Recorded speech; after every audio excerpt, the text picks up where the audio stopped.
Bon, du coup, bien arrivé sur la pista Manolo Santana avec un acolyte.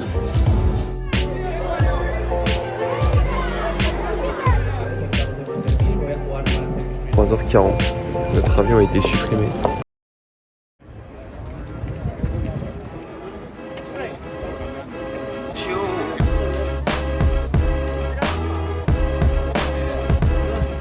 Bonjour à tous les Talkers et bienvenue au Mutua Madrid Open à la Cajamarca pour ce Masters 1000 que vous connaissez forcément très bien, le deuxième sur terre battue de cette saison 2023. Aujourd'hui au programme on aura du Iga Swiatek, du Jessica Pegula, du Karen Khachanov et peut-être même du Paula Badoza en double. En tout cas on va essayer de vous faire vivre ça du mieux possible et donc on se retrouve tout de suite sur la pista Manolo Santana.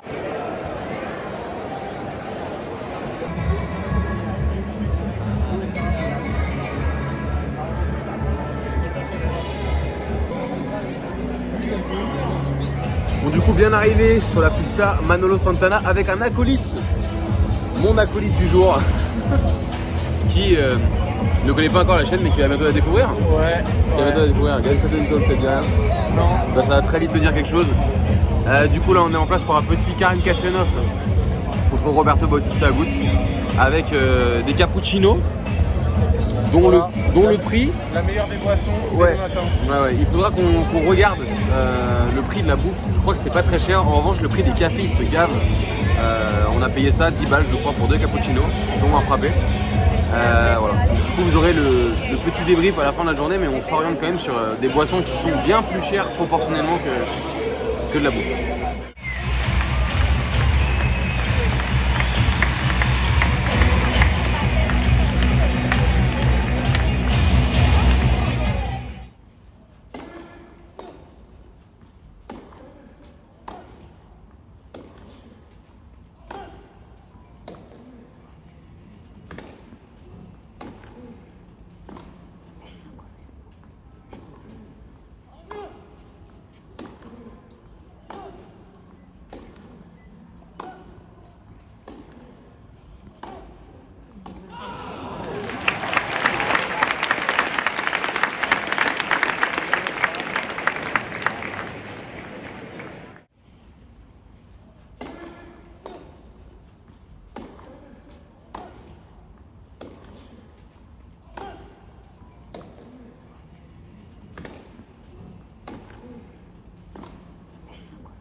Bon, on a quitté le cours Manolo Santana, 5-4 pour Karen Khachanov qui menait 5-2 et qui a manqué plusieurs opportunités de prendre le premier set.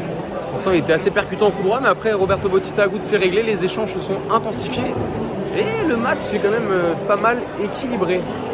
Maintenant, il ne le sait pas encore, mais il va aller voir la meilleure joueuse du circuit en double.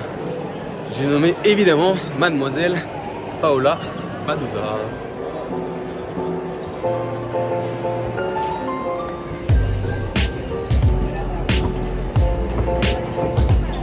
On a juste ici sur les cours d'entraînement Alexander Zverev qui tape à côté d'Alex de Minaur. C'est quand même cool parce qu'on a accès, comme sur les autres tournois, mais là on a une proximité supplémentaire avec les cours d'entraînement qui est assez sympa.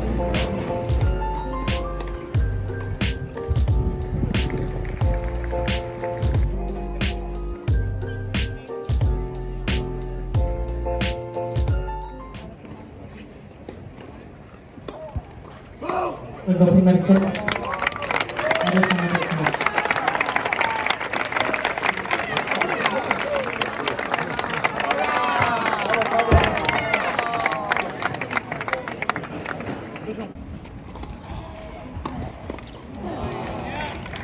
Thank you, boys.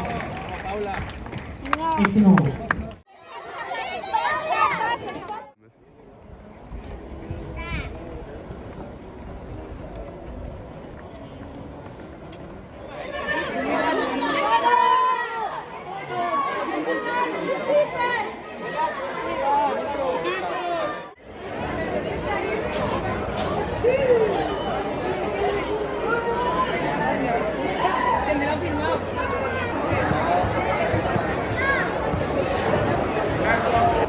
là en fait au sous-sol vous avez aussi pas mal de petits stands. Il y a celui de la Raphaël Nadal Academy qu'on va essayer d'aller checker. Mais donc ça se situe sous le central.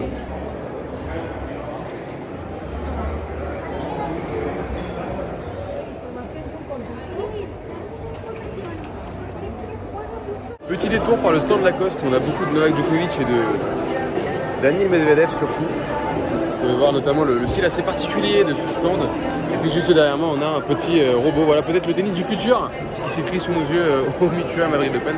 En tout cas non, il y a beaucoup de collections différentes dont vous pouvez profiter à ce stand. Et puis écoutez, on va continuer de se balader, hein. Il y a des voitures un peu partout, il y a des animations partout, il y a des écrans géants juste au-dessus de moi pour revoir les matchs de la veille. Donc écoutez, on va continuer d'expérimenter tout ça. Bon, entre deux matchs sur le central, on a trouvé un petit resto sous les coursives du cours central. On va pas vomito, l'expérience n'était pas folle. Surtout au niveau du rapport qualité-prix. On a payé 23 € un menu où il y avait franchement pas grand chose. Je vous ai fait quelques clichés. Si je peux avoir un conseil à vous donner, contentez-vous d'acheter un sandwich à l'extérieur et de vous poser devant un match. Ce sera beaucoup plus productif, je pense, pour vous.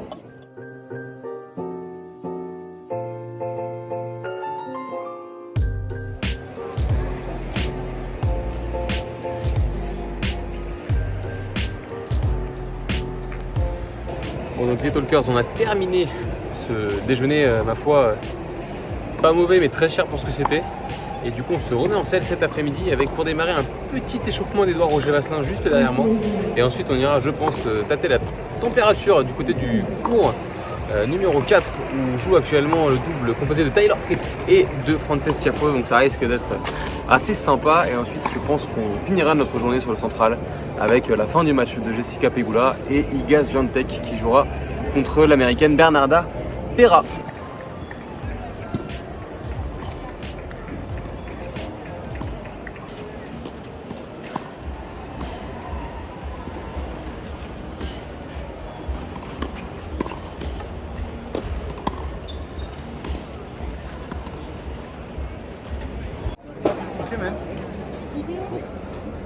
Malheureusement trop de place, enfin plus assez de place sur le double de Tiafoe Si c'était trop de place, et de Fritz.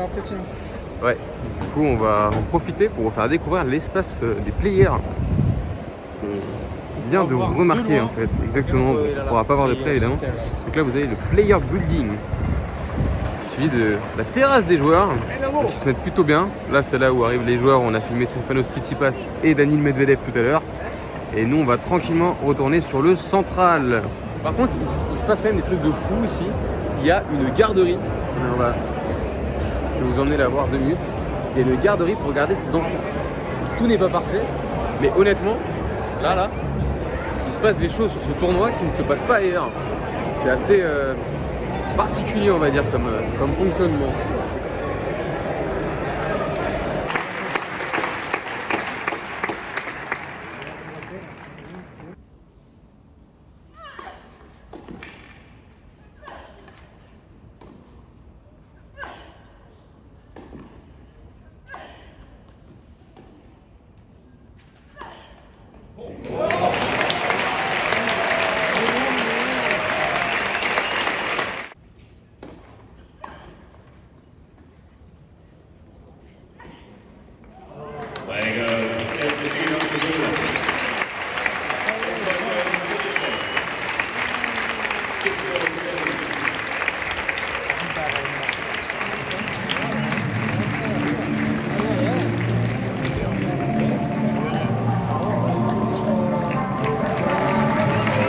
Le traditionnel espace jeux vidéo, comme sur tous les tournois aux presses, quand même c'est relativement commun.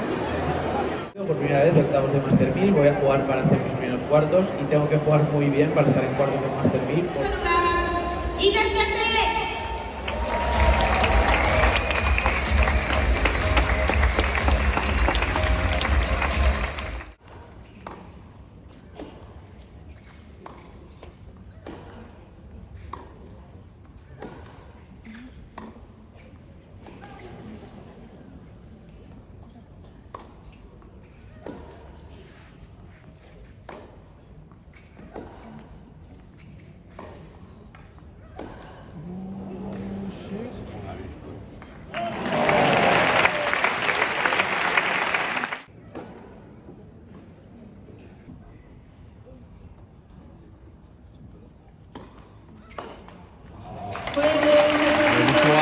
Swiatek, une démonstration.